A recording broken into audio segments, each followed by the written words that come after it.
Sa mga huling panahon ng mundo, isang bihirang solar flare ang sumira sa halos buong kapaligiran na naging sanhi ng pagtaas ng temperatura sa ibabaw ng mundo at karamihan sa mga tao ngayon ay naghihirap sa malubhang panahon o di kaya ay nagkakaroon ng kanser. Ang ating bida, na si Finch, ay dating nagtatrabaho bilang isang robotic engineer bago ang sakuna. Sa tulong ng isang spacesuit na nagpoprotekta sa kanya mula sa init, si Finch ay nakakapaglakad sa araw sa paghahanap ng mga supply sa temperatura na halos umabot sa 150 degrees. Siya at ang machine dog na si Dewey ay naghahanap sa mga gusali ng lungsod at nakahanap sila ng isang bote ng alak at isang lata ng dog food. Ang kanilang paghahanap ay nagtatapos ng walang sagabal at si Finch ay umakyat sa kanyang napakatibay na RV at nagtakda para sa susunod na target. Dahil sa pagkawala ng atmosphere, ang tubig sa ibabaw ng mundo ay tuyo na at ang lungsod ay naging buong desyerto. Habang sinusuri ni Finch ang mapa, napansin niya ang isang papalapit na malaki at mabilis na sandstorm. Kailangan niyang makabalik kaagad kaya nagmadali siyang nagtungo sa kanyang tirahan. Sa kabutihang palad, nakarating si Finch sa tamang oras at naiwasan ang sandstorm. Dahil sa matibay na pagkakagawa nito at maayos na sistema ng supply, nakaligtas siya sa mga sakuna sa mahabang panahon. Binanlawan ni Finch ang kanyang sarili at si Dewey bago siya pumunta sa kanyang alagang aso, na si Goodyear. Sa ilalim ng underground, na isang maliit ngunit maaliwalas na tahanan, ang asong si Goodyear ang tanging nabubuhay na kaibigan ni Finch. Niyakap ni Finch si Goodyear habang hinahaplos nito ang mukha niya. Bilang isang masunurin at tapat na alagang hayop, si Goodyear ay hindi kumakain o kumikilos maliban kung sabihan ito. Bagamat nagugutom si Finch, hindi siya nagbukas ng anumang delatang pagkain para sa kanyang sarili. Pagkatapos ng ilang maingat na pagsasaalang-alang, pumili siya ng ilang mga libro upang i-scan sa computer at i-upload ang mga ito sa storage drive ng robot. Ang bagong imbentong robot na ito ay nangangailangan ng isang pares ng mga mata at pinangalanan itong robot. Dahil sa kakulangan ng supply, inilipat ni Finch ang mga mata ni Dewey kay robot. Si Finch ay magsisimula na ngayon sa kanyang unang pagsubok upang makita kung ang robot ay maaaring gumana ng maayos. Habang ina-upload ang unang pangkat ng mga data, ang robot ay nagsimulang mag-react ng mabagal. Nang magtanong si Finch kay robot ng isang katanungan, ito ay tumagal ng mahabang panahon para makapagbigay ng tugon. Gayunpaman, talagang labis na sumaya si Finch dahil sa pag-unlad. Makalipas ang ilang sandali, nakapagsalita si robot ng isang buong pangungusap tulad ng ang isang giraffe ay maaaring mabuhay ng mas matagal ng walang tubig kaysa sa isang kamelyo. Tinukso ni Finch si Goodyear na hindi niya ito alam. Bukod sa tatlong prinsipyo ng robotics, gumawa si Finch ng isa pang command para sa robot. Kapag wala na si Finch, kailangang protektahan ni robot si Goodyear. Tinanong ni robot si Finch kung kailan siya mawawala. Nang si Finch ay hindi makaisip ng tamang sagot, nagkaroon ng blackout, ngunit mabilis na lumabas si Finch sa bubong upang ayusin ang mga wire. Makalipas ang ilang sandali, muling nabuhay ang kuryente, ngunit ang madilim na ulap, kidlat, at kulog ay nagpapahiwatig ng nagbabadyang paparating na sakuna. Bumalik si Finch sa kanyang work desk at tiningnan ang kalagayan ng panahon. Tama, magkakaroon ng superstorm na darating sa kanyang lokasyon sa loob ng 24 na oras at tatagal ito ng 40 araw. Bilang isang paraan upang maibsan ang stress, nagbukas si Finch ng isang lata ng dilaw na peach at nilamon ito. Nagpasya siyang umalis sa kanyang paraiso sa St. Louis at magtungo sa San Francisco sa kanluran. Sa kaunting swerte, maaari silang makatagpo ng isang lugar na hindi pa na-raid. Sa puntong ito, ipinahayag na si Finch ay dumaranas din ng isang nakamamatay na sakit dahil sa kanyang matagal na pagkakalantad sa radiation. Kaya naman determinado siyang gumawa ng maasahang kasamang robot para kay Goodyear bago siya mamatay. Habang dumudugo ang kanyang ilong at tumutulo ang dugo sa sahig, alam ni Finch na wala nang natitira para sa kanya. Tinuruan ni Finch si robot kung paano maglakad at si robot ay natututo ng tulad ng isang maliit na bata. Step by step, mabilis na natututo si robot at nakapaglakad na ng mabagal. Napangiti si Finch sa kanyang obra maestra nang si robot ay naglakad palapit sa kanya. Si Goodyear ay tumatahol sa robot gaya ng dati. Ang robot ay tinamaan ng isang balakid at bumagsak kaagad pabalik. Mabagal ngunit sigurado, nakakalakad na si robot ng tuloy-tuloy at nakakatakbo pa nga. Hindi kinalimutan ni Finch na ayusin si Dewey, ginamit niya ang surveillance camera bilang mata ni Dewey. Nang handa na ang lahat, sinimulan ni na Finch, Goodyear, Dewey, at robot ang kanilang paglalakbay sa paglipat. Si robot ay malinaw na hindi pamilyar sa RV at patuloy na nagpapatawa kay Finch ang kanyang mga nakakatawang pagkakamali. Naglakbay sila sa isang tiwangwang na tanawin na may dumadaloy na sandstorm. Walang may buhay na bagay sa labas, maging ang tao ay halos nasa bingit na ng pagkalipol. Tumalon-talon si Robot at iniskan ang lahat ng nakikita niya, ngunit ang larawan ni Finch ng Golden Gate Bridge sa San Francisco ang mas nagpasabik sa kanya. Ipinahayag ni Finch na ito ay ipinadala mula sa kanyang tiyuhin. Malapit na silang maghanap ng mga supply. Ipinaliwanag ni Finch kay Robot na hindi nila dapat palampasin ang anumang pagkakataong makakuha ng pagkain, at pagkatapos ay isinuot ni Finch ang kanyang protective gear at bumaba sa RV kasama si Robot. Sa daan, ipinaliwanag ni Finch kay Robot na ang kapaligiran ay nawasak sa panahon ng solar flare na nag-iwan ng mga butas sa atmosphere. Nang maglaon, huminto sila sa isang sinehan kung saan hindi mabuksan ni Finch ang lock, ngunit tinanggal lang ni Robot ang buong pinto. Habang naghahanap, nakahanap si Finch ng isang supot ng mais. Ibinuhos niya ang ilan doon sa bakal na plato at agad itong naging popcorn. Sa kasamaang palad, panandalian lang ang kanilang kagalakan dahil natuklasan ni Finch na may paparating na sandstorm sa kanila. Mabilis na bumalik sina Finch at Robot sa RV at umalis. Gayunpaman, hindi nila matatakasan ang saklaw ng bagyo, kaya pumihit si Finch sa isang bukas na espasyo at sinecure ang RV sa lupa gamit ang mga spike at winch. Kahit na walang tigil na nagtatrabaho si Finch, naubos na ang oras at maaaring tangayin siya ng buhawi anumang oras. Sa pagtingin, nagboluntaryo si Robot na tapusin ang gawain ng mag-isa. Buong lakas niyang hinigpitan ang mga winch bago dumating sa kanya ang bagyo. Isa-isang pinutol ng hangin ang mga winch na marahas na inihagis ang RV. Si Finch ay hindi magawang tumayo ng matatag, habang si Robot ay nakabitin sa kisame. Ang mga kagamitan ay nagliliparan sa loob ng RV na parang nakasakay sa roller coaster.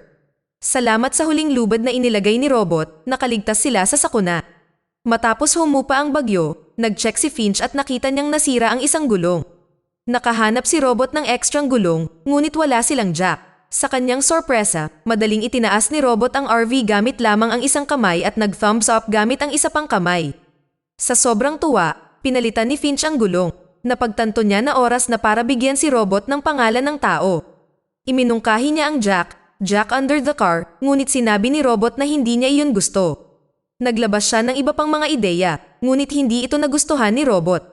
Sa huli, pinangalanan ni Robot ang kanyang sarili bilang Jeff. Natuwa sa performance ni Jeff, nakipagkamay si Finch sa kanya. Kinabukasan, umubo si Finch at dumura ng dugo, kaya nagboluntaryo si Jeff na kunin ang tungkulin ng pagmamaneho. Itinigil niya ang RV sa malapit na restaurant para makapagpahinga. Sa hindi inaasahang pagkakataon, hindi pa rin umaalis si Jeff sa sasakyan. Sinilip niya si Finch at nakita niyang hindi nito pinapansin ang RV. Sa kanyang excitement, umupo si Jeff sa driver's seat at nag-navigate sa kotse. Ginagaya niya ang kung paano kumikilos si Finch. Makalipas ang ilang sandali, bumangga siya sa isa pang sasakyan. Ang malakas na bangga ay nag-alerto kay Finch at siya ay tumakbo palabas ng walang pag-aalinlangan. Inutusan niya si Jeff na ibigay sa kanya ang protective gear. Tumalon si Jeff sa RV na parang napagtanto niya ang sarili niyang kasalanan. Gayunpaman, sa susunod na sandali ay bumalik siya sa kotse at nagsimulang paatrasin ang RV. Sa pagkakataong ito ay binangga niya ang kotse laban sa isa pang balakid. Nang walang anumang pagpipilian, inilagay ni Finch ang kanyang kamay sa ilalim ng araw upang gumawa ng isang demonstrasyon. Ang nakakapasong sinag ng araw at sinag ng UV ay agad na sumunog sa kanyang kamay. Sa pagkabigo, sinabi ni Finch kay Jeff na siya ay nilikha para pangalagaan si Goodyear, hindi para bigyan sila ng mas maraming problema. Napayuko si Jeff nang pag-alitan siya ni Finch. Medyo nagalit siya na hindi kinikilala ni Finch ang kanyang mga pagsisikap. Pagbalik sa RV, pinag-isipan ni Finch ang kanyang mga sinabi at napagtanto niya na siya ay naging masyadong malupit kay Jeff. Para makabawi sa kanyang pagkakamali, sinimulan niyang turuan si Jeff sa pagmamaneho. Pinatunayan ni Jeff ang kanyang sarili bilang isang fast learner at sa lalong madaling panahon ay natutunan niya ang pagmamaneho. Nang gabing iyon, nakita nila ang aurora sa kalangitan. Tinanong ni Jeff si Finch kung bakit hindi sila bumibiyahe sa gabi ngunit itinataya ang kanilang buhay sa ilalim ng nakakapasong araw. Sinagot ni Finch na ang alikabok, init at UV rays ay predictable. Ngunit pagkatapos ng paglubog ng araw, kailangan nilang harapin ang mga delikadong bagay na pag-alagala sa gabi tulad ng mga leon na umuungal. Ang mga sinabi ni Finch ay tiyak na hindi naiintindihan ni Jeff. Kinaumagahan, nagsuka si Finch ng walang tigil. Malinaw na ang kanyang kalusugan ay lumalala ng husto. Sa halip na maupo sa tabi ni Jeff, kailangang magpahinga ni Finch sa kanyang kama.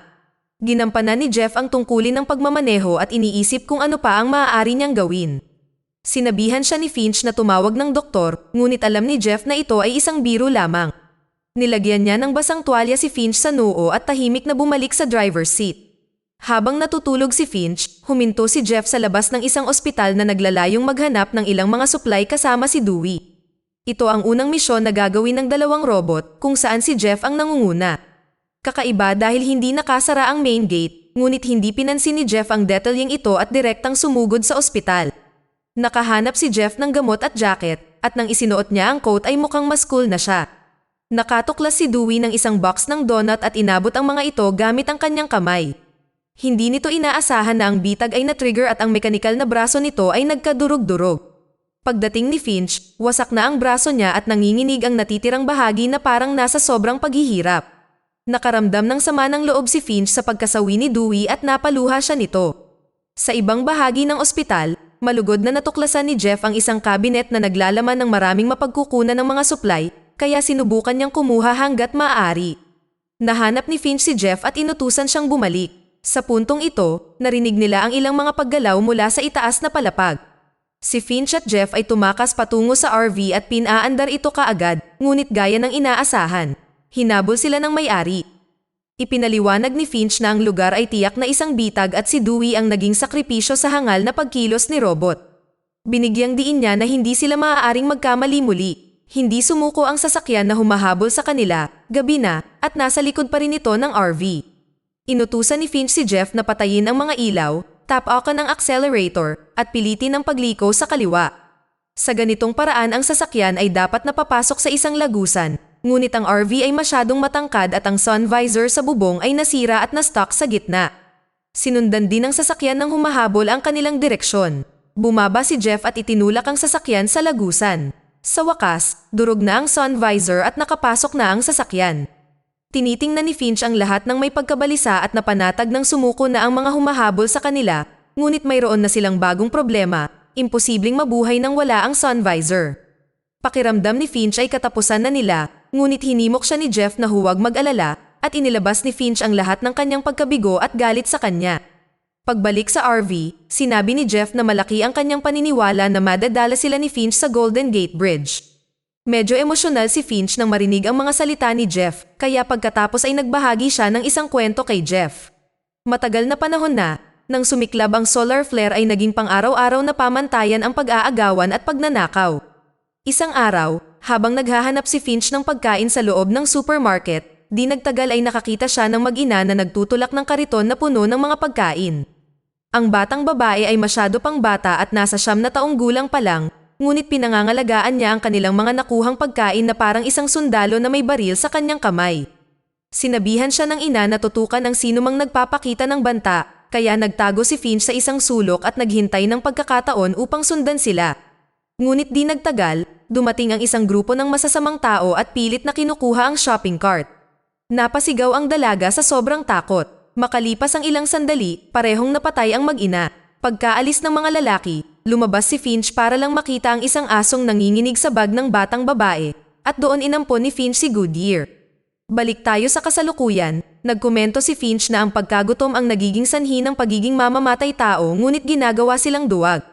Itinanggi rin ni Finch ang kanyang sarili bilang isang mapagkakatiwalaang tao. Kinaumagahan, hindi na makabangon si Finch sa kanyang kama. Si Jeff lang ang nag-navigate sa RV at aksidenteng nahanap ang postcard ng Golden Gate Bridge na ipinadala ng ama ni Finch. Nagtakda ang kanyang ama ng isang pagkikita kapag siya ay dumating sa San Francisco sa susunod na taon. Pumirma ang nagpadala bilang tatay at hindi tiyuhin. Nang magtaka si Jeff kung ano ang nangyari sa pagitan ni Finch at ng kanyang ama, isang paro-paro ang bumangga sa windshield ng RV. Ang pag-iral ng isang paro-paro ay nagpapahiwatig na ang ozone layer sa lugar ito ay maayos pa. Matapos alertuhan ni Jeff si Finch, pinalakas ng pagtuklas na ito si Finch kaya't naglakad pa siya pababa ng RV upang magmasid sa kanyang mga huling sandali. Sa wakas ay na-enjoy na ni Finch ang sikat ng araw. Ang mga bulaklak sa bukid at mga paro-paro na lumilipad sa paligid ay nagpapatunay na ang sinag ng UV ay hindi isang banta.